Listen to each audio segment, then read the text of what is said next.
الحمد للہ رب العالمین والصلاة والسلام علی سید المرسلین اما بعد۔ ایک بہن سوال کرتی ہیں کہ وہ حدیث جسے جناب ابو ہریرہ رضی اللہ تعالی عنہ اور ام المؤمنین عائشہ رضی اللہ عنہا روایت کرتی ہیں اور امام ابن ماجہ نے اسے اپنی حدیث کی کتاب میں درج کیا ہے، جس کا مفہوم یہ ہے کہ نبی علیہ الصلاۃ والسلام 2 قربانیاں کیا کرتے تھے اور آپ ایک قربانی اپنی امت کی طرف سے کیا کرتے تھے اور دوسری قربانی آپ اپنی طرف سے اور اپنی آل کی طرف سے کیا کرتے تھے۔ تو بہن کہتی ہیں کیا اس سے یہ ثابت نہیں ہوتا کہ میت کی طرف سے قربانی کرنا درست ہے؟ تو گزارش یہ ہے کہ صرف میت کی طرف سے جانور ذبح کرنا قربانی کے طور پہ یہ چیز کسی صحیح سند سے نبی علیہ الصلوۃ والسلام سے ثابت نہیں ہے، اور اس بارے میں جو روایت ترمذی شریف اور ابو داؤد شریف میں آتی ہے کہ جناب علی رضی اللہ عنہ نبی علیہ الصلوۃ والسلام کی طرف سے قربانی کرتے تھے اور ان سے سوال ہوا تو انہوں نے بتایا تھا کہ میں ایسا اس لیے کرتا ہوں کہ نبی علیہ الصلوۃ والسلام نے مجھے اس بات کی وصیت کی تھی۔ تو گزارش یہ ہے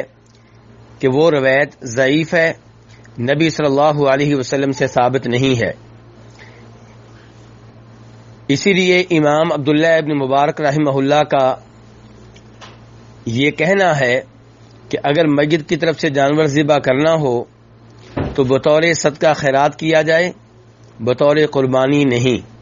کیونکہ میت کی طرف سے صدقہ خیرات کرنا حدیث سے ثابت ہے، لیکن قربانی کے طور پہ میت کے لیے جانور ذبح کرنا یہ نبی علیہ الصلوۃ والسلام سے ثابت نہیں ہے۔ رہی وہ حدیث جسے امام ابن ماجہ نے اپنی کتاب میں درج کیا ہے اور جناب عائشہ اور جناب ابو ہریرہ نبی علیہ الصلوۃ والسلام سے روایت کرتے ہیں کہ آپ 2 جانور ذبح کرتے تھے، ایک اپنی امت کی طرف سے اور ایک اپنی طرف سے اور اپنی آل کی طرف سے، تو اس سے یہ مسئلہ ثابت نہیں ہوتا کہ میت کی طرف سے قربانی کی جا سکتی ہے، کیونکہ اس میں یہ ہے کہ ایک بکرا امت کی طرف سے۔ اب امت کے وہ لوگ اس سے مراد ہیں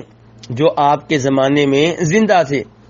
اور اگر یہ کہا جائے کہ اس میں وہ لوگ بھی شامل ہیں جو فوت ہو چکے تھے تو پھر بھی میت کی طرف سے الگ سے جانور ذبح کرنے کی دلیل اس سے نہیں ملے گی، بلکہ پھر بھی یہ کہنا پڑے گا کہ نبی علیہ الصلوۃ والسلام نے امت کی طرف سے قربانی کی اور اس میں امت کے زندہ لوگ بھی شامل تھے اور فوت شدہ بھی، لیکن خصوصی طور پہ میت کے لیے بکرا ذبح کرنا اس کی کوئی دلیل نہیں ہے۔ تو خلاصہ کلام یہی ہے کہ میت کی طرف سے قربانی کرنا یہ نبی علیہ الصلوۃ والسلام سے ثابت نہیں ہے۔ البتہ جب ہم لوگ پورے گھر کی طرف سے قربانی کرتے ہیں